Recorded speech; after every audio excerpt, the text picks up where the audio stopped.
दिसंबर 1971 Richard Nixon, जो उस वक्त यूएसए के प्रेसिडेंट थे, उन्होंने 7वां जंगी बेड़ा भारत के खिलाफ बे ऑफ बंगाल में उतार दिया था। उधर ब्रिटेन भी अपनी नेवी को लेकर भारत के खिलाफ बिल्कुल तैयार था। तभी एक एसओएस मैसेज आता है तत्कालीन प्रधानमंत्री इंदिरा गांधी के द्वारा रसिया।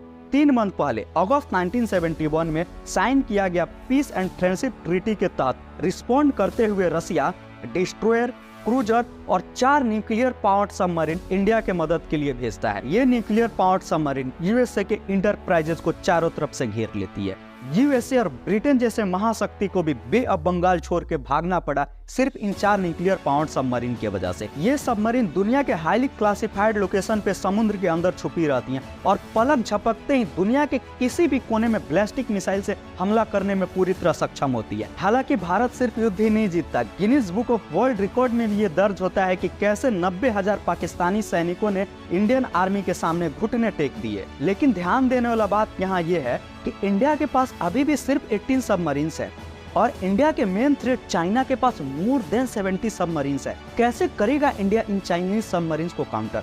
और अगर मान लेते इंडिया के पास कोई ऐसा ट्रम्प कार्ड है भी चाइनीज सबमरीन्स के खिलाफ, तो क्या चाइना जैसा महाशक्ति इतना भी सक्षम नहीं कि इन बिलियंस ऑफ बिलियंस डॉलर के सबमरीन को वो बचा पाए? और मैं आपके जानकारी के लिए बता दूं, जिस ट्रम्प कार्ड की मैं बात करने वाला हूं आज इस वीडियो में, उसका तो चाइनीज सबमरीन्स के पास बिल्कुल ही नहीं है।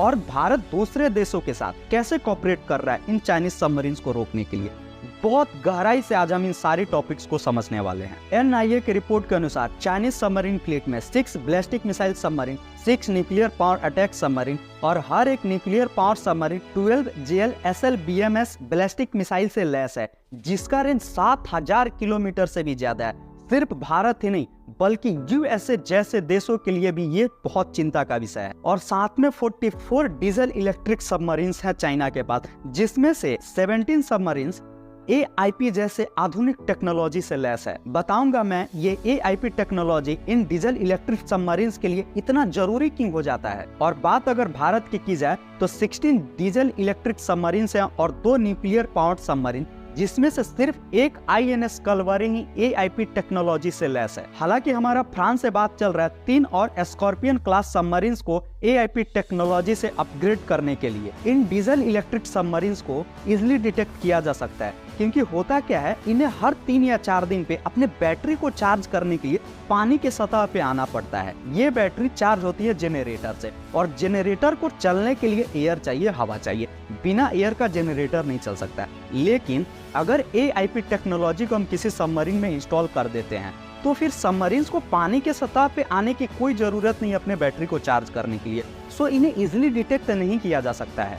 भारत चाइनीज सबमरीन्स को काउंटर करने के लिए इंडियन ओशियन में अपने सबमरीन फ्लीट को और बढ़ाने में लगा हुआ है, जिसके under 6 scorpion class submarine project 75 के अंदर बना रहा है, जिसका पहला सबमरीन INS कलवरी फिलहाल अपनी सी ट्रायल पे है। और एक nuclear attack submarine Akula class का INS चक्रा 2 के बाद रसिया से लीज पे लिया है, और साथ में INS अरिहंत पे भी काम कर रहा है, जो एक न्यूक्लियर पावर्ड अटैक सबमरीन है जो K-15 जैसे मिसाइल को कैरी कर सकता है। और ये एक बैलिस्टिक मिसाइल है जिसके जद में चाइना का बीजिंग भी आता है। भारत सिर्फ सबमरीन फ्लीट पे ही नहीं बल्कि ब्लैक शार्क टॉर्पीडो से भी अपने नेवल फ्लीट और सबमरीन को अपग्रेड कर रहा 2 लाख करोड़ का ऑर्डर कर चुका है, जिसके अंदर भारत को 68 वारशिप एंड वेसल मिलने वाले हैं। लेकिन क्या ये सारी तैयारी चाइनीज सबमरीन्स को वाकई में काउंटर कर सकता है? बिल्कुल ही नहीं, क्योंकि जब तक हम एक वारशिप्स या एक सबमरीन बनाएंगे, चाइना ऑलरेडी 8 बना चुका होगा।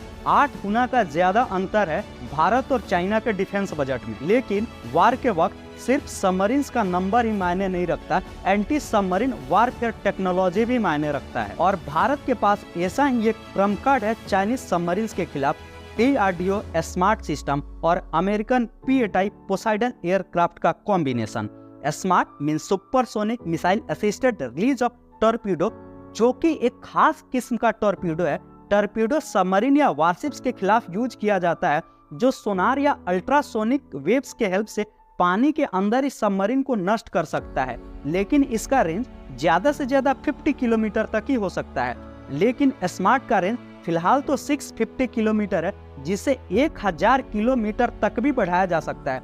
ये सुपरसोनिक क्रूज मिसाइल दुश्मन के सबमरीन से महज 50 मीटर दूर जाकर हवा में ही बंद हो जाता है और वहीं से नीचे पानी में पैराशूट के माध्यम से एक टॉर्पीडो को लॉन्च करता है। और इस तरह स्मार्ट वाकई में एक ट्रम्प कार्ड है चाइनीज सबमरीन के खिलाफ। लेकिन सबमरीन को ट्रैक करना बहुत ही मुश्किल है और खासकर न्यूक्लियर पावर्ड सबमरीन।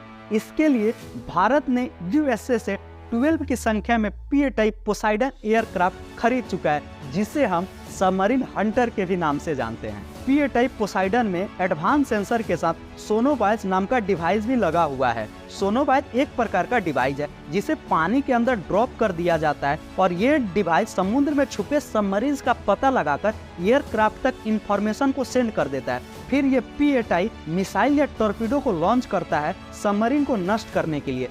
कुछ रिपोर्ट की माने तो पीए टाइप चाइनीज सबमरीन को इंडियन ओशियन में आने से पहले मलक्का स्ट्रेट पे ही ट्रैक करने में पूरी तरह सक्षम है।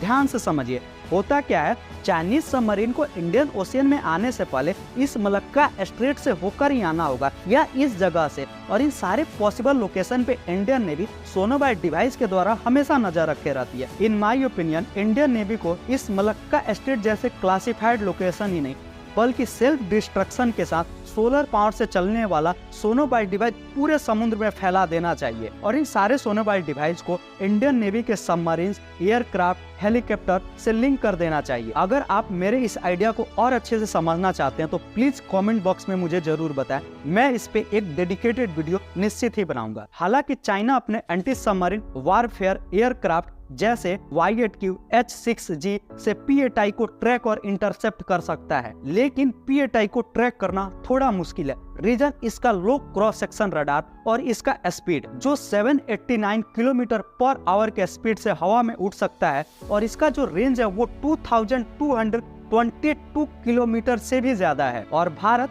जापान, ऑस्ट्रेलिया और यूएसए जैसे देशों के साथ क्वाड नाम से एक ग्रुप बनाया है जिसे हम नजरअंदाज नहीं कर सकते चाइनीज सबमरीन्स के खिलाफ।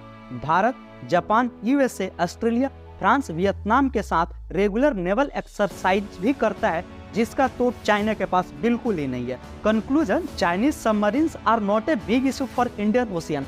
हम इजिली काउंटर कर सकते हैं चाइना के इन 77 हो या 79 सबमरीन को अपने इंडियन ओशियन में। लेकिन चाइनीज सबमरीन्स को इंडियन ओशियन में आने की जरूरत ही क्यों है? इनके पास जो मिसाइल है उसका रेंज 7000 किलोमीटर से कहीं ज्यादा है, जो बिना इंडियन ओशियन में आए हुए भी इंडिया पे न्यूक्लियर स्ट्राइक करने में सक्षम है। तो इसके आगे हम और गहराई से समझेंगे कि मलक्का स्ट्रेट के उधर जो चाइनीज सबमरीन्स है उन्हें इंडिया कैसे काउंटर करेगा। So please don't miss the second part of this video and तब तक के लिए जय हिंद, जय भारत और भारत माता की जय।